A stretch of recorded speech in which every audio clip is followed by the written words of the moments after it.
What's up, everyone? Welcome back to another episode of The Dark Room, where two blind cinephiles illuminate the sided. I'm Lee Pugsley. I'm Alex Howard. And this is a podcast hosted by two legally blind guys for film lovers of all abilities. And today we have a very special guest. I'm going to let Lee introduce her, but I'm very excited especially for Lee for this episode, because we always say I'm the horror guy and Lee is the musical guy. So today we get to do something very up Lee's alley. So I'll let Lee introduce our special guest. Thank you so much, Alex. And as Alex mentioned, I am a very big musical guy and just a big theater guy in general. I love live performance, which is why I am super excited to introduce our special guest. Today, we have JC O'Connell with us. She is a live audio describer who does theatrical performances, operas, and a lot of other live events. So we're so excited to talk with her and to give you a little bit of background on JC.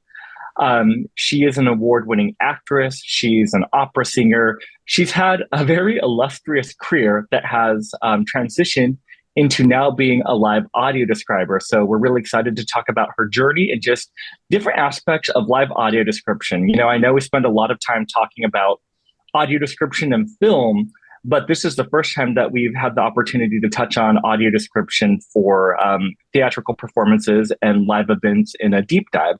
So JC, welcome to our podcast. So great to have you. Oh my gosh, I'm so happy to be here. I've been bugging you for the longest time. Let me on the leg. Get me in there. I want to be on your podcast. Let me in. So I am so jazzed to be here with you and Alex. This is really exciting. And you know, I still want to be in one of your films. Okay, I won't mention it again. Yeah, it's me and JC, we've run into each other multiple times at various theatrical productions because I make the rounds here in the Los Angeles theater scene, and JC does as well. So JC, let's go ahead and just jump right in. First, I want to ask you, what was your first experience ever with audio description, and what was your journey in arriving at being a live audio describer? Oh, I'm so glad you asked me that question. Thank you, thank you, thank you. I was in a dubbing salon. I was voicing the lead character in Der Clown, which was a police procedural in Germany, and I was voicing the detective. So I went to take a break, and I saw this posting in the lunchroom. Would you like to read newspapers for people who are visually impaired or dyslexic? So that started my journey actually with the blind community. Was working with the Los Angeles Radio Reading Service for the blind and print impaired. And that began in 1997. And it was so much fun. I would go in the morning. We would edit the newspapers and do local stories. There were two of us that would alternate reading and then a technician who would record us and read the comics and TV schedule. Well, fast forward to 1999, there were auditions through the LA Radio Reading Service for people to become audio describers of live theater. And I had a background not only on stage, but voiceover, kind of all the disciplines for acting. So I auditioned, and I then went into training with Deborah Lewis. And my first show was Death of a Salesman at the Amundsen Theater with Elizabeth Franz played the wife. Brian Dennehy was the salesman. Anyway, it was so awesome, but it's the talkiest show. So it was very hard to fit in description without stepping on dialogue. But it was absolutely one of my favorite experiences. And when we were describing, something went wrong with the technical aspects of the show. We had to stop the show and go back to square one, start again. The lights came up. So you had to describe all of that, which was a great learning experience too, is it's live theater. Anything can happen. Yeah, and that's what I love about live theater is that anything can happen. And I think that's what makes it exciting for me as an audience member, me as a performer, or, the times I've done theatrical directing or stage management. It really keeps you on your toes. And we're definitely going to go ahead and get a little deeper into a lot of those points you just mentioned. Would you be able to walk us through your process and how you prepare for describing a live event? I mean, I know it's, different than film, because film, you have more time to do it. You have, a final cut of something that you're able to work off of. To piggyback off of what Lee was saying, I know for JC, she has to know where the dialogue starts and ends because there's no editing in live theater, obviously. So she has to know the show really well. So I'm very curious to see how she prepares for the shows. Thank you so much for that question. And it's a great question. I'm going to talk about the experience. First of all, I go to preview the show. And this is where I look at the set, the costumes, the people, the characters, how tall are they? What's their body type? I can always go back to the program and see, oh, this one has a square face or oval face, wide set eyes, so that you get a better picture of who the actual person is. Then we get into the costuming, and we describe costume elements that may become really important during the show itself. So I take notes on the set, the people, the costumes. I then study the script after I've seen the show, because when I'm watching it, I'm looking for those moments where it catches the audience. For instance, I just described Alvin Ailey dance program. And so I looked for the times that the audience really responded to a particular dance move. And I took note of that because I have to be ready to describe that whole setting with the dancers before the audience explodes into applause. When I study the script, I'll mark it for myself and say, oh, this is important. I have to remember that he hands her a handkerchief, or in Hamilton, this is where she burns the letters. So you want to be sure that you're talking about the letters that she received and how they're now going up in smoke. So the process is really getting to know the show as much as possible. Sometimes I've had to preview a show twice so that I've caught all the elements that I want to describe, and to just be attentive. For instance, in Death of a Salesman, it's Arthur Miller. It's wall-to-wall dialogue, but you have to be able to fit in certain key elements where he puts the arm around his one son, Biff, but doesn't do that for his other son because it speaks to the relationship of father and son. Those are the things I look for. Not that I'm going to describe every time somebody gets up or paces, unless it's for a purpose, unless that move means something in the context of the play or the musical. So do you get to go to the rehearsals and see them? Or is it more helpful for you to go to a show with a live audience to learn how to describe it so you get to see how they react? We're actually not allowed to anything except a live performance, mainly because the shows that come in, say at the Pantages, are here maybe a week. And so we are invited to go opening night. And then if I want to see it again before I describe it, and typically I'll just use the Pantages as an example, I don't describe again until the day before the show closes, which in a long run like Hamilton is a long time to wait to do the show again. In other instances, it's just a week. So I think I can retain that for 3 or 4 days. I'm very lucky that the relationship with Audio Description Los Angeles allows us to work with management and say, I really need to see this show again. I'm not sure of certain things. I want to make sure I give a good description. Lehman Trilogy was like that. That was a challenging show. It was just 3 actors, but they acted out 40, 50 characters. And that was one that I really wanted to kind of practice before I had an audience member for that. Opera is a little different. When I started describing opera, they know me there. I've been a supernumerary with them for 37 years. It was kind of a natural fit that I start describing for them. And in that instance, I am welcome to go to as many rehearsals as I have time to attend. Piano dress, orchestra dress. So that's another one where, because of my badge and my relationship with them, I'm welcome to go in there anytime if I want to see the costumes again, or I've missed something about a particular super title that I need to study. And that is a really great experience for me to have that kind of carte blanche with the venue. Yeah, that definitely makes sense. And it is so interesting because every production, whether it's a dance show, a theatrical production, an opera, they all have different demands of what the most important elements of description are. I am curious to know, though, like if you have a show that's coming through like the Pantages or Ahmanson Theater, which for those listeners out there who don't live in LA, those are the big theater houses that house all of the Broadway touring shows. But if you get, let's say, like Les Miserables or Hamilton or something, or, you know, it's a newer show, but there's clips available or pictures available of the original Broadway production online, do you try to get a head start on that show by watching some of those things to get an idea of this is what the set's going to look like, these are what the costumes are going to be, and it kind of helps you potentially prep, you know, a little more in advance? Absolutely. That was exactly how it was with Hamilton before it came to town. I looked for as many YouTube videos I could find of the different songs so that I could begin familiarizing myself with the breaks in the song, the importance, especially that the lyrics go by so quickly. That's one show you really don't want to be talking over the lyrics, but there are times you have to kind of sneak in something important. But absolutely, the YouTube help, and whenever I can see something, there are archival copies that theaters sometimes share with us, not all the time. For instance, I did the Cat Kid comic book musical at Kirk Douglas. And luckily, that particular company has the videos that they could share with us ahead of time before I went to preview it. And it's a big, big help, really is a big help. Yes.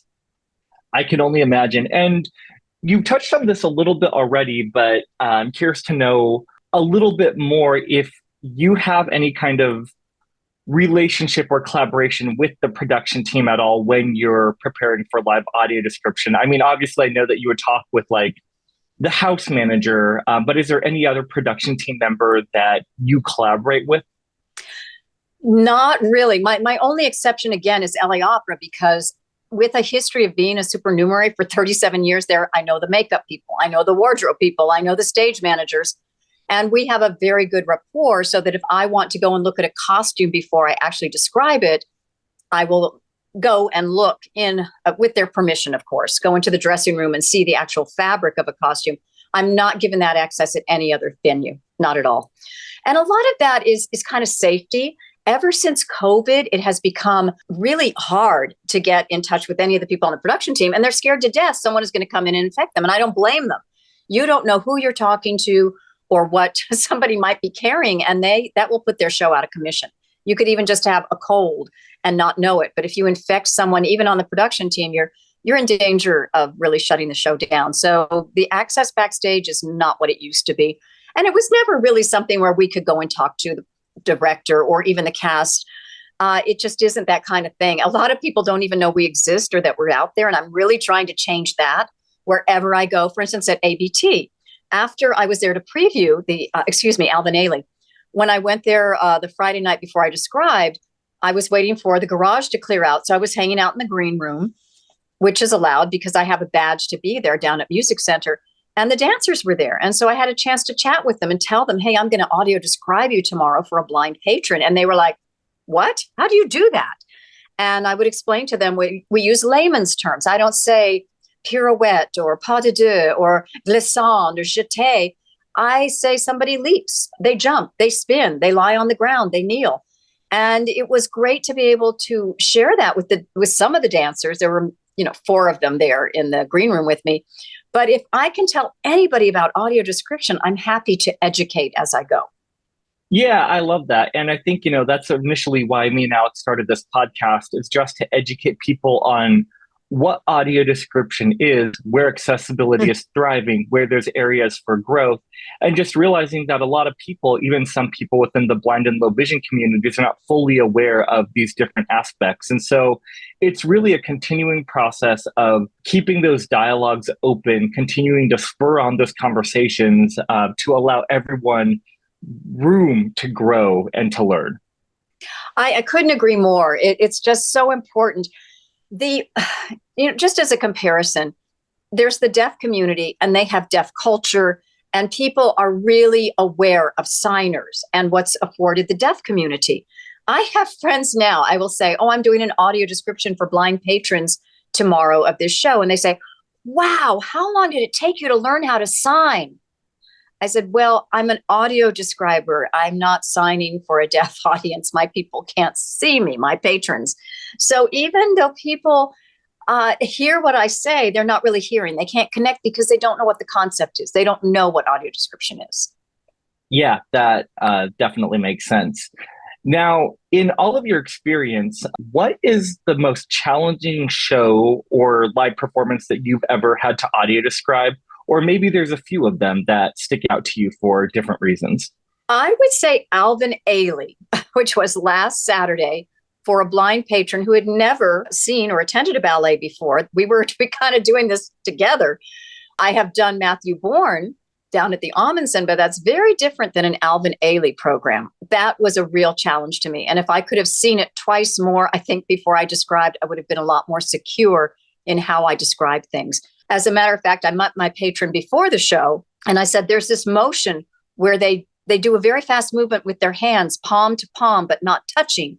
And I can't say what it represents. It represents something to me. It could represent something different to you. I can't interpret. But we went over that, and I had her hold my hand so that she would know what I was talking about. And between the two of us, we established that I would say fast motion with hands so that she would know when that happened on stage. And I tried also to explain ahead of time, so much of the style of Alvin Ailey is flexing the palm of the hand, flexing the foot, palm out front, sole of the foot out front, very staccato movements sometimes with the arms, because it is quite different than a Matthew Bourne piece or ABT, American Ballet Theater. So it was good to have a chat before the show, I think, to set up in her mind what was happening when I would give very brief descriptions of arms out or arms up, that was going to happen a lot throughout the piece. And as a matter of fact, she gave me a very good, very positive critique afterwards. She said she enjoyed it, but that I talked too much because there were lyrics to some of the songs. And unfortunately, I fell into audio description 101, where you feel like if you're not talking all the time, you're not doing your job. So over the years, of course, we've learned that less is more. And because Alvin Ailey was such a new piece to me, I wasn't really comfortable. I didn't think I was giving her enough if I did less, but I learned a lot from that. I'm doing Ina Damar next at the LA Opera, which has a lot of flamenco dance in it, and she'll be attending. So I said, when you come to Ina Damar, you're going to see how I take direction from you. So we're looking forward to that. Yeah, that's so interesting. And it also just makes me think about, people that are doing live audio description for performing arts that come from a performing background. It's probably so helpful because, it probably helps you understand, like you were saying, the different types of dance styles that there are. And like, I'll specifically go into my lane, which is like musical theater. There's a difference between how you're going to describe Bob Fosse choreography versus like, Jerome Robbins choreography. Yes. Versus like Twyla Thorpe choreography. All of those are very specific and very different. And all of those are styles that exist within the musical theater genre too. Absolutely. As a matter of fact, Matthew Bourne choreographed the new Mary Poppins. And so his elements of style are definitely in Mary Poppins. Yes. So when I saw Harry Potter recently, they were describing the costumes during the intermission. Is that something normal to do? Because I know there's not a lot of time during the actual live show to describe what people are wearing. So I thought that was a smart idea to do it during the intermission. We will do that. We will give notes at the intermission for the Act 2 sets and the Act 2 costumes, because it's a lot to do all of that in the 10 or 15 minutes before the show to cover every costume in Act 1, 2, 3, 4. And again, we have to keep in mind the costumes are important, but there are key costumes, say, that are more important than just everyone, say, in Les Mis is wearing muted earth tone rags, as opposed to Javert, who's wearing a military style uniform. There are differentiations there. And then when Jean Valjean is no longer on the streets and he's a businessman, there's a very definite wardrobe that has to be described once he is now with money. He's now a gentleman, and you want to make sure you get that across. So yes, that is very typical for us to do those added descriptions at intermission. Absolutely.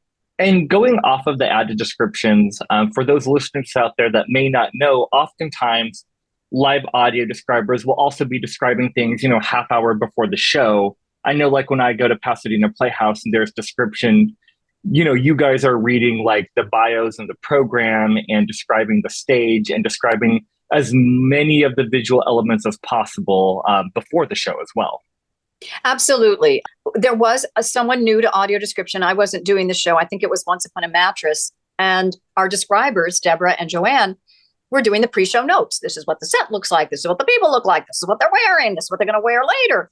And the person turned it off because it's like, there's just too much talking. They didn't know that was just to set it up, that once we start describing, we're really only going to describe between the songs or between the dialogue and say important things that are going on.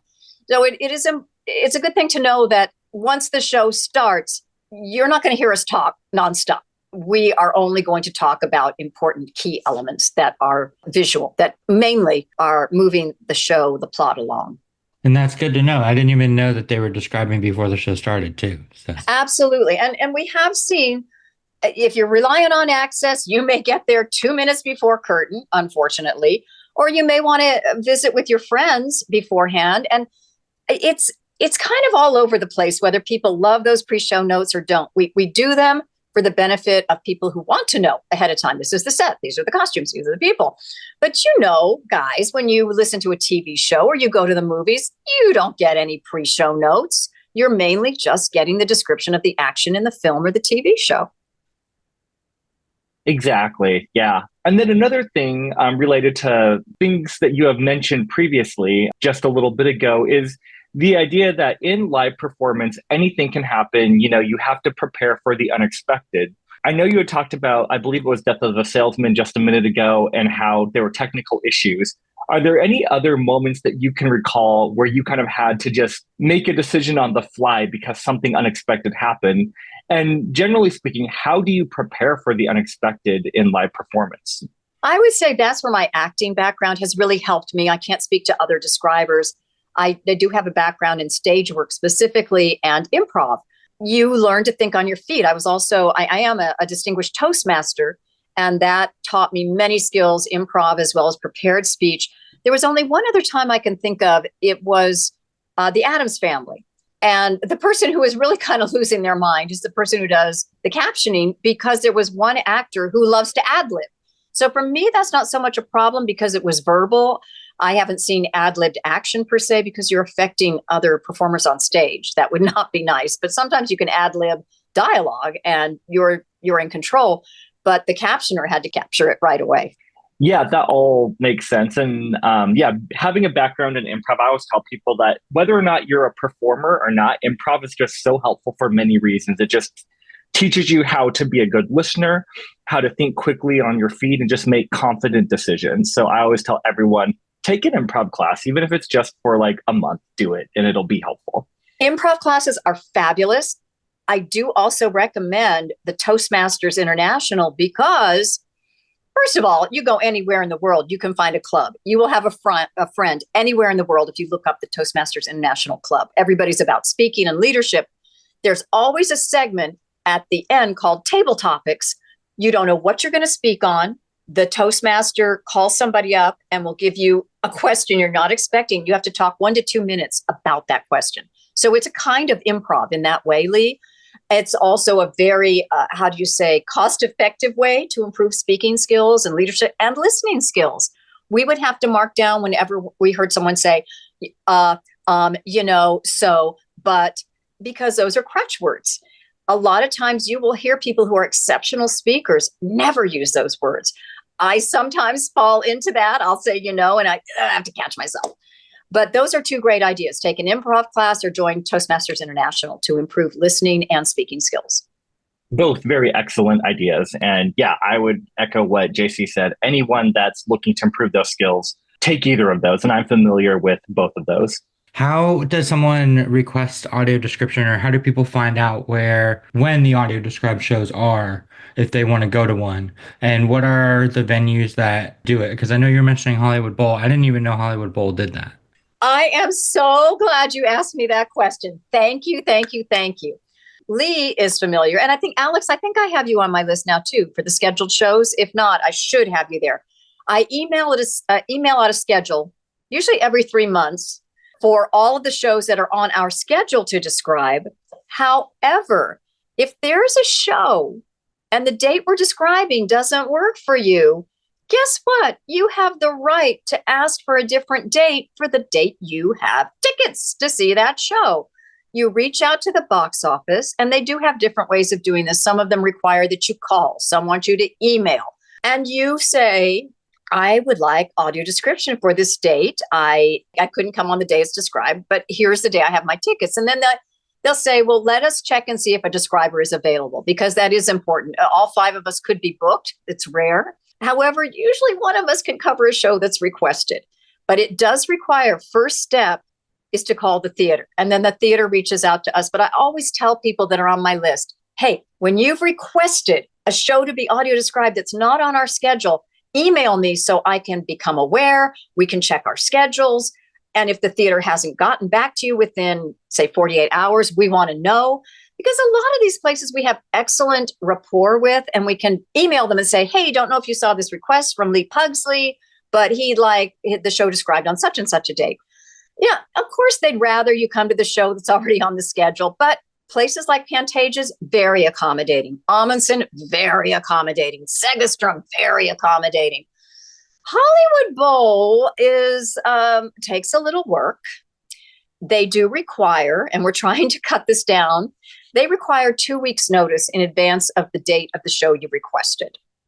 And you must email your request 2 weeks in advance that you want a concert audio described, and you do have to have already purchased your ticket. So this is this is maybe a good thing. Like, hey, we're going to go see this show at the Hollywood Bowl. JC, do you know if one of your team is available? And I can say, looks good, but you have to reach out to the box office.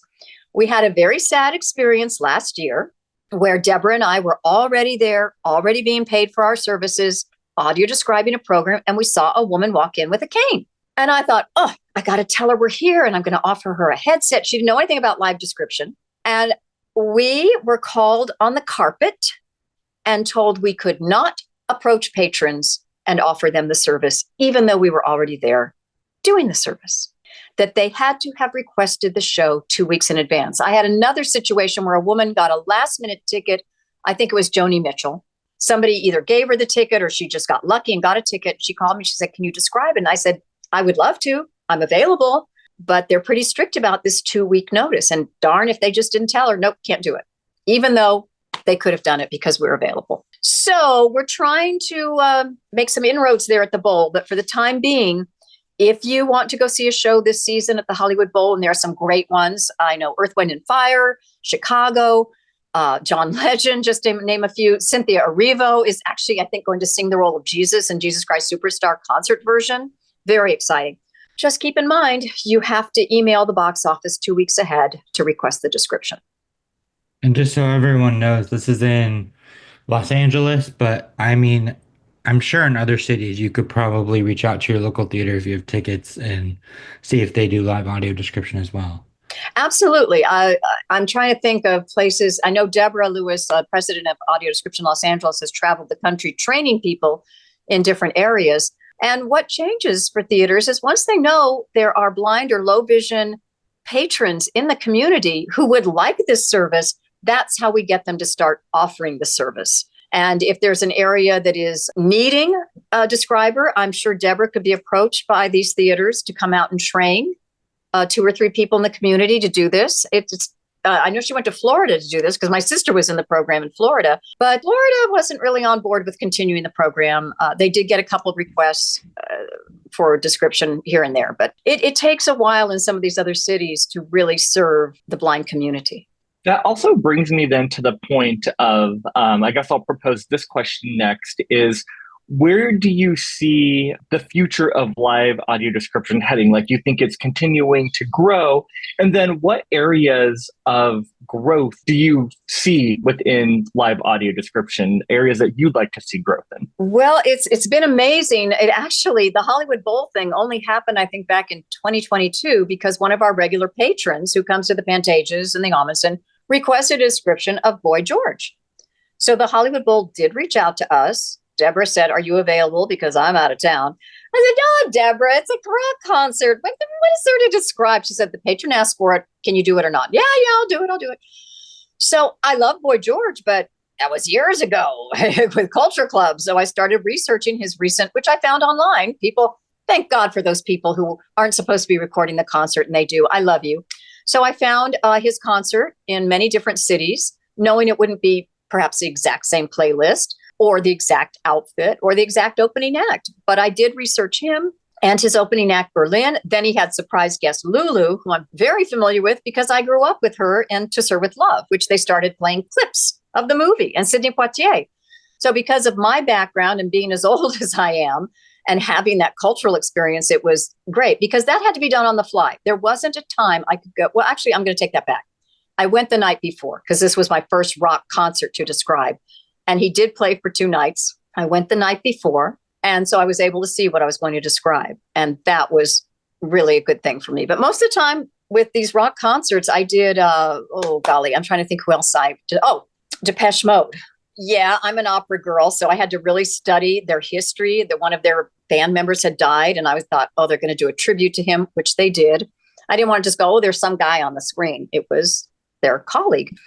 So there are times when I really have to research the songs, the videos, and the people in that particular situation. Then we got a request, which was later pulled back. Somebody wanted us to describe wrestling match. No problem. I call that theater. That is live theater. So that was not going to be a problem for us. But for whatever reason, the person didn't follow through, didn't get tickets. I personally would love to do live audio description of local college basketball, both the men and women, because when I watch it on TV, I can hear this one went for the 3, they missed it, it's running back down the court, there's a foul, but they don't get that because the people in the stands are watching it. They don't need someone to describe what just happened. So there is a possibility we could open up for that. We are looking ahead to the Olympics to see what we might be describing there, as well as their cultural activities that they always have during the Olympics. We also had a request. I'm trying to think. There was another request. The rock concerts, wrestling. It'll come back to me. But yes, we're open to that. Where do I see the future? As long as we have patrons who want live description, this will stay a viable thing for people to ask for and for us to do. They do have something called Gala Pro in New York. Have you experienced that, Lee? No, I haven't. It's evidently pre-recorded and runs on light cues of the show. I know Deborah has experienced it just to know what Gala Pro is. She's not a fan. I personally feel if it's live theater, it should be live description. That's my feeling. Okay, I have heard about this actually, about audio description tracks going with the lighting cues. And I applaud the effort there, but I agree with you that I think that if it's live theater or live performance, it should be live audio description just because, once again, anything can happen at any point in time. And you can't always bank on the fact that the performance is going to be the exact same every time. And if you're a blind or low vision viewer in the audience, you may miss something unexpected if it's on the Gala Pro thing. Exactly. And it can be something where maybe somebody makes a facial expression that's sort of just random or not planned. Live theater should have live description. Now, I have listened and I do love listening to the audio description of TV shows and film. It's kind of like I can't go to a film now without description because it helps me keep some of the characters straight. I really love it. I also pick up tips with vocabulary and expression. So I'm constantly learning, but it is different. I listen at the end and I'll hear audio description by Deluxe in connection with Walt Disney Company. This audio description was written by so-and-so, narrated by, and I'm like, wait a minute, you have a writer and a narrator? I got to write my own pre-show notes. I got to do this on the fly. So it's much more of a luxury for an audio describer who's just a narrator to go in and read a script that someone has already prepared. I did do a couple of reality shows when Deborah Lewis, my colleague, was out of town. They were 2 great reality shows that I enjoyed describing, but it was intense. I had to watch the time codes. I had to abbreviate so that I didn't step on the lines because in a recording, you really can't, there's no forgiveness. You cannot talk over these people. And that there's somebody there that's in the studio recording my voice. Once I've written the script, I give him the script. Here are the time codes. Here's what I'm going to say. We go time code to time code. And then if it's a little off, he'll move it up or back, just like when I used to do voiceover in Spain, doing movies. They had the technology that if it was just a tick over or it didn't quite match the lips, they could adjust it in post. But it's a whole different thing. Again, those people who do films and TV, if they don't have to write it and just narrate, it's like, well, that's a sweet gig. That's really great.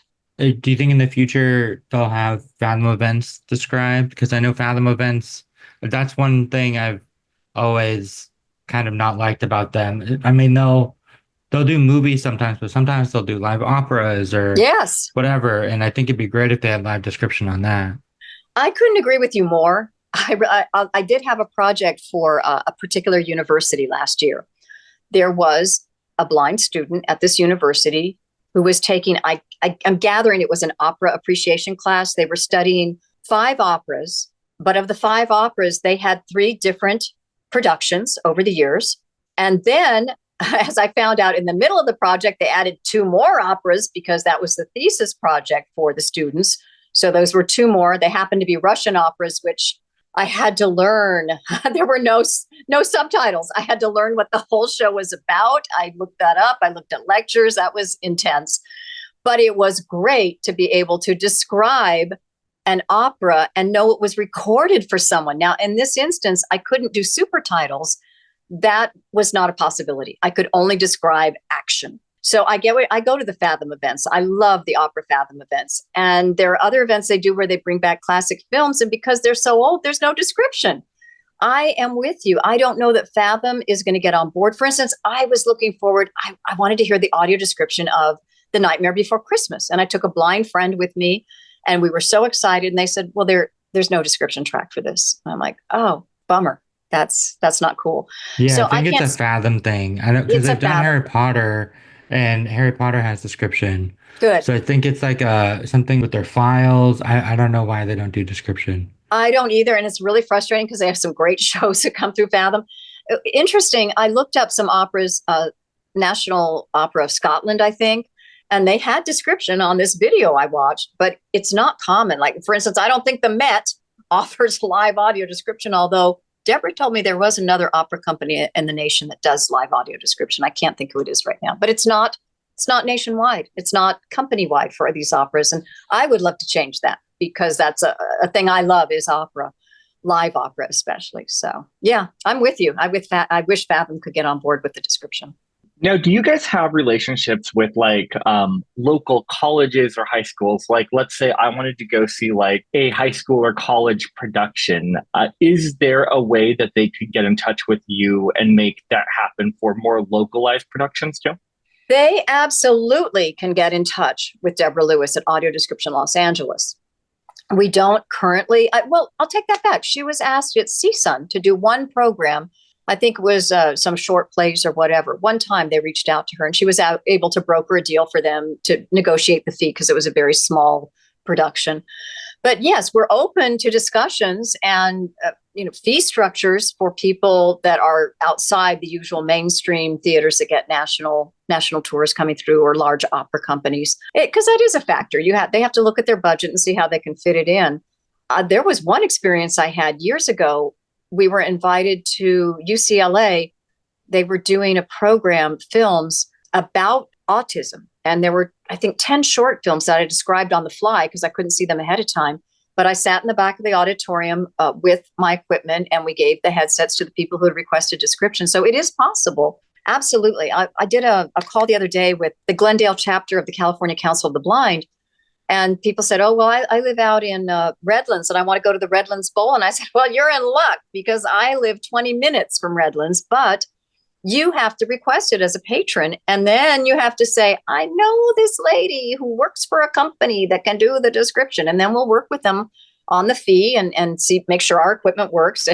It should work. It works at the Hollywood Bowl and the Ford Theater. Okay, because I did want to talk about all the venues we're in currently and how to get us into venues that you would like us. For instance, Lee, I think you said you might go see Legally Blonde or Frozen at La Mirada. Correct. And you did go see Fiddler last year, and we didn't know. I think you didn't know you could request it at that theater because we'd never been there before. They're very open to it. There was a different patron who had requested it and then changed their mind, but we were all set to go test the equipment and preview the show.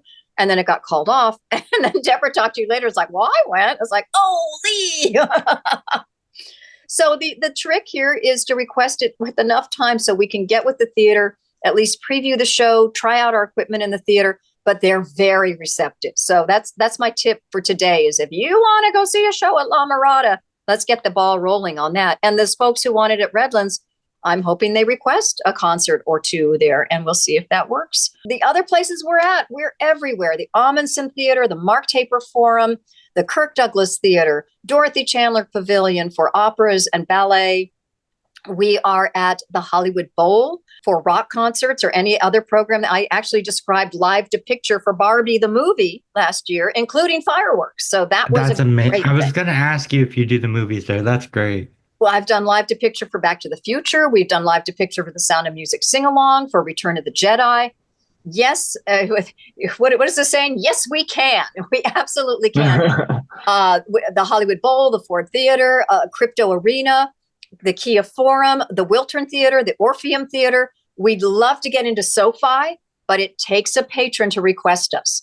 And almost got there last year. We had a patron who was going to see Green Day. And I said, this is what you need to do. This is how you compose the email. And they either changed their mind about not going or not wanting description, but that did not come to pass. Do you do Orange County as well? I'm sorry, we do Segerstrom Center. Yes, Costa Mesa. We absolutely are there in Orange County. We have never been invited to South Coast Rep, but again, it takes a patron. We cannot go to a venue and say, hey, you should be providing audio description. They want to see the patron. They want the patron to request it, and then we get our foot in the door. Have you ever done like Disney on Ice or anything at the Honda Center?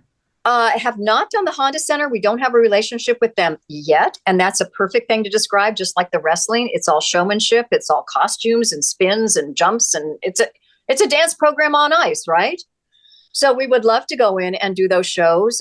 We do have an agreement with Crypto Arena nationwide, but again, it takes a patron requesting. So whoever is in Crypto Arena's family, which is AEG Worldwide, that's their parent company, you request it and we'll see if we can do it. Yeah, and we always talk about advocacy on the show in terms of being blind or low vision, whether it's for watching media at home, going to see movies in movie theaters, or being at film festivals or now live performance, that we also have to be the ones that advocate for ourselves. So for any listeners out there, whether or not you live in the Los Angeles area, if you do go see live performances and you have not experienced live audio description but would like to, a good starting point is always just to talk to, the manager at the theater you're going to, or talk to someone on the staff over there and just let them know that this is a need that would help you enjoy the performance and would enhance your viewing experience. And then at least you get the ball rolling. And I think that a lot of theaters probably don't know that live audio description exists. So that's a good place to start, is just introducing them to the idea that there is live audio description out there. And there are people that are ready and willing and waiting to do it. But they just have to know that there's a demand for it, like you were saying. If none of us in the blind or low vision communities are asking for this, then of course no theater or performance venue is going to think that this is something that actually matters. Right. That it's all up to the patron. We are here. We can advocate on our end to get you, extra performances if that's the case, that it's your right to ask for that. And they have to make a reasonable accommodation, which is there a describer available? Can it be done in your theater? Yes. So that's a reasonable accommodation. It's interesting because when we got into crypto for Depeche Mode, that was December 13th of 2023. And it was because a patron requested it. And every time he reached out, email, they're like, yes, we have boosted listening. Yes, we have signers. He's like, I'm blind. I'm asking for audio description. I don't know how. It was a miracle. I finally got through to somebody, because I then took it up and I said, hey, I have a blind friend who really wants to see Depeche Mode. We just described it at the Kia Forum. You can't even get past the receptionist, but she was very sympathetic. She goes, I'll give this to someone. The next day I got a call, and they couldn't have been nicer. They're like, we didn't know how to find you guys. We have had signers for years at Crypto. And she said, can you come and do the concert tomorrow? And I said, I'm there. I'm available and I'll be there. And they were just so kind when I got there and took care of my patron and me. It was a great experience. And they're the ones who had reached out to us about the wrestling match until the patron changed their mind. But they're very open to just about anything that's done in that arena. So if Disney on Ice is at Crypto or Kia Forum, we probably would describe, we need to get a relationship, say, with Honda, but it's going to take a patron to reach out and say, I need this. And by the way, here's who you contact to provide audio description. And I'll tell you another thing, these venues that have signers, like, excuse me, SoFi has signers. I checked it out before I told that person to reach out. Yeah, it's called discrimination if you're going to offer signers, but you don't offer audio describers. Okay, I'm just saying. JC, where can people reach out to you to sign up for that email list that you got it. Please reach out to me. And if you have anywhere you post this or want to remind it on a future show, I'm going to give it to you right now. So here we go. JC O'Connell 2020 at gmail.com. J is in joyful, C is in cat, O is in Oscar, C is in cat, O is in Oscar, N is in naughty, N is in naughty, E as in elegant, L is in lovely, L is in lovely, 2020 at gmail.com. JC O'Connell 2020 at gmail.com. Remember, it's double N, E double L. JC O'Connell 2020 at gmail.com. Perfect. We will definitely link your contact information in the description of this episode. So if you are looking for live audio description in the Los Angeles or Orange County area, please reach out to JC. Or if you want to see what shows or performances are coming up in the Los Angeles area for, the rest of this year, the rest of 2025 at least, and even going into 2026, JC will happily send you a list and you can see what performances are available, when those dates are. And like JC said, you can always request another date if you can't make it on the audio description performance date as well. JC, thank you so much for being on our show finally. This has been such a delightful and insightful conversation. I really appreciate your time chatting with us, and I've learned so much. I'm so happy to be here. Thank you. Have me back again. I just love both of you, and I really appreciate the exposure for audio description, live audio description, and audio description Los Angeles. Thank you so much. Absolutely. And I guess two really quick lightning round questions for you. Yes. What upcoming show in the next year are you looking forward most to describing?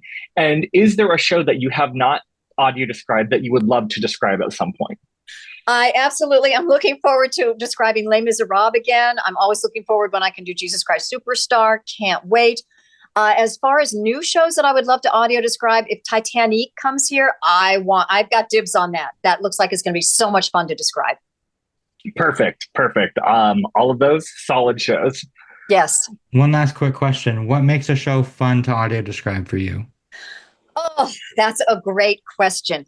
When I have a show that's full of activity and movement, and it's a show that I really attach to, for instance, Jesus Christ Superstar, I'm going to tell you a real quick thing about that. My sister was in the original Spanish production in the chorus in Madrid in 1975, Jesucristo Superstar with Camilo Sesto. So I used to go to those rehearsals. So that show is very near and dear to my heart. But I love, for instance, I love anything opera because that's my bag. So it makes it really fun for me to be able to do the super titles and to share my love of that art form with many, many people. Yes, that's what I love. I love when there's a lot of great stuff on stage I can describe and things that I relate to that are really part of my soul. And I will just add one more thing. I would love to audio describe a live concert of Taylor Swift. Yes, I am a Taylor Swiftie. Yes. I'm a Swiftie over 50, as they say.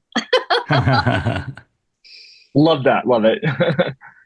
Yes, you can't see my hair. Wait a minute. I'm going to do Taylor Swift hair. I'm going to describe. I've taken all of my long, blonde, graying hair and put it over my right shoulder.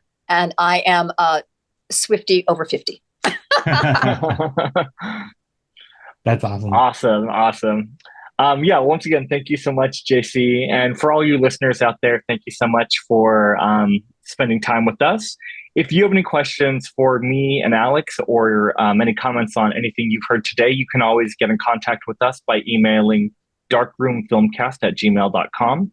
Once again, that's darkroomfilmcast@gmail.com. And you can follow us on Instagram and YouTube at darkroomfilmcast.